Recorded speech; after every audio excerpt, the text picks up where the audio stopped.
Refilming the intro because breaking news, Myles Garrett was just traded to the Los Angeles Rams for reportedly a couple first round picks and Jared Verse. Fuck. Today I'm just reading off NFL news, so enjoy the video and as always, go Hawks.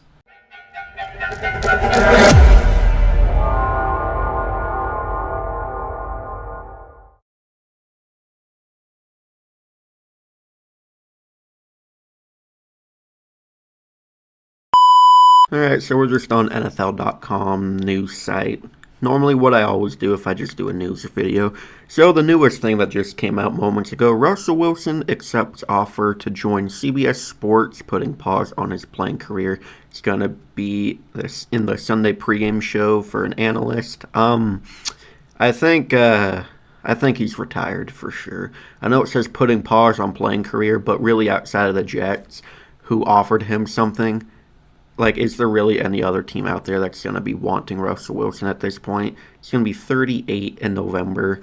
He's had a great career, but, like, let's be real. He doesn't play like how he used to. His best game since leaving Seattle was that Week 2 game against the Cowboys last year, where he went off, but also technically lost it for them in overtime with that arm punt. But Russell Wilson, it has been an honor watching you play.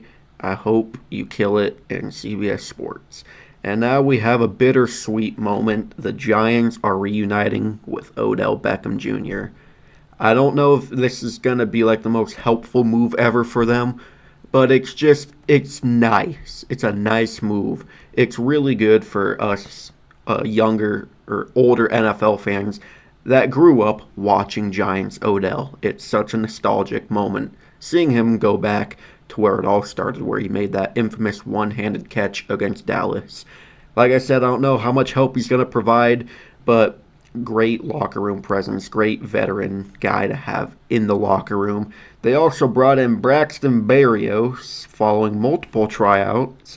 I don't know if he did much with the Texans last year, but he has his moments. He's probably just going to be some guy that gets lost in the depth chart like it was in Houston, but he can make a play or two every now and then. The Bears sticking to stadium timeline amid uncertainty with Illinois incentives. They're still moving, it sounds like. I know a lot of Bears fans just don't want that to happen, but looks like there's still going to be, the Gary, Indiana Bears? That just sounds horrible. Penei Sewell is moving to left tackle, it looks like, for the Lions, because they drafted that guy in the first round. Penei Sewell is one of those linemen that I think no matter where he moves, he's still going to thrive no matter what. He's one of the best tackles in the game. Colts legend Raymond Berry passes away at 93. Hall of Famer won 2 titles with the Colts, including the greatest game ever played. Rest in peace. Dak Prescott said he's already impressed with rookie Caleb Downs. I really don't like that the league let the Cowboys get Caleb Downs, because he is going to be a monster. He's going to be a problem on that Dallas secondary, because, they kind of need it, because their secondary is kind of shit. Jalen McMillan is ready to fill Mike Evans' void. Jalen McMillan, when he gets the ball, he's a really, really nice player. He just had his second season, kind of taken away from him by that preseason neck injury, but when he gets the ball, he is a great player to watch. I don't know if he's going to, fill the void completely, but he'll make some nice plays if and when Baker Mayfield gets him the football. OBJ said he never wanted to leave New York and is hoping for the best in his reunion. We're all rooting for him. At least I know I'm rooting for him. But, like I've said a few times, his knee is like literally one of the worst doctors I've ever seen. So if he holds up, he's been out of the league for like a year and a half, maybe 2 years. He hasn't, really done a whole lot since being with the Rams, but it's just a bittersweet ending story to his career. Aiden Hutchinson says the Lions still remain in a window to win the Super Bowl. I mean, the NFC is tough, man, but if you guys can stay healthy and if you could actually, play better without Ben Johnson and Aaron Glenn being your coordinators, can have a nice bounce back year. But just your division in general is just tough. DeMarcus Lawrence says retirement chances were very slim. I still have more to give. I'm so glad he didn't actually retire because DeMarcus Lawrence was such a great addition for the Seahawks last year. He was a big reason why our defensive line, just our whole defense in general, had the success it had. He is a great leader to have in the locker room. Tony Pollard said he wasn't really paying attention to talk about Titans drafting Jeremiah Love. Good. Keep that, Tony Pollard. I know you had a slow start last year, but you had a strong finish, and I'm so glad that the Titans were not even able to get Jeremiah Love to replace you. I know Tony Pollard's not what he used to be with Dallas, but he's still a very productive running back. Like I've said, go back and look at his back half of last season. He was one of the best running backs to finish off last season. DJ Moore admits to growing pains in Buffalo and is confident it's going to be perfect later.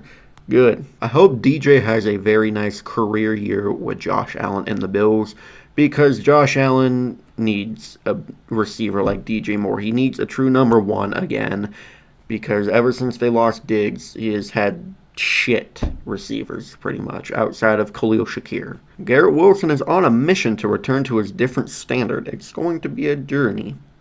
Yeah, with Geno Smith or Cade Klubnik or Brady Cook or whoever else the quarterback is, good luck with that. I know you've been able to play with crappy quarterbacks your whole career, but Geno Smith is by far going to be the worst quarterback you've had in your NFL career so far. This one happened a few days ago, but the Vikings hired Seahawks assistant GM Nolan Teasley as their new GM. I'm shocked the Vikings went this long without actually having a GM, but they got a good one. They really got a good one. Saquon said he reached out to Todd Gurley as the Eagles running back seeks a bounce-back season in a new system.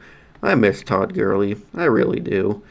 I wish arthritis didn't force him to retire, because 2015 to 2018 Todd Gurley was an absolute menace to society. He was one of the best. He was the best running back in the league during that little stint. I'm pretty sure he won Offensive Player of the Year in 2017. Like, he was fucking dominant.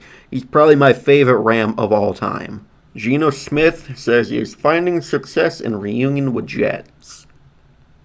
Okay. The only way there's going to be success is if you learn which side of the ball you're supposed to throw to again, because last year looked like you were a clueless rookie out there. Rico Dowdle looks forward to his new opportunity with the Steelers upon reuniting with Mike McCarthy. Hey, Rico Dowdle's going to have a nice year this year. Him and Jaylen Warren, that's going to be a nice running back room. Just don't give the ball to Caleb Johnson, and don't let him back on special teams. But, Rico Dowdle is a very underrated running back. Puka Nacua says rehab has made a great improvement in his life.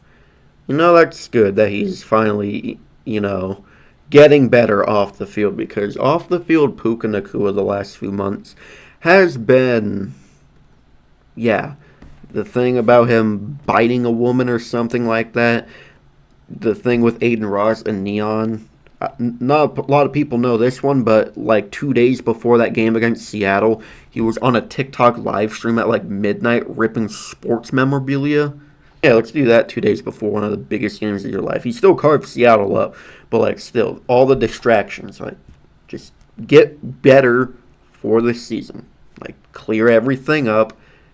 Get your mind right for this season. No distractions off the field. Don't hang out with people like Aiden Ross and Neon unless you want your brain fully being cooked. Well, anyways, thank you guys so much for watching. If you enjoyed, please like, comment, and subscribe, and turn the notification bell on so you'll never miss an upload. I will see you in the next video. Go Hawks!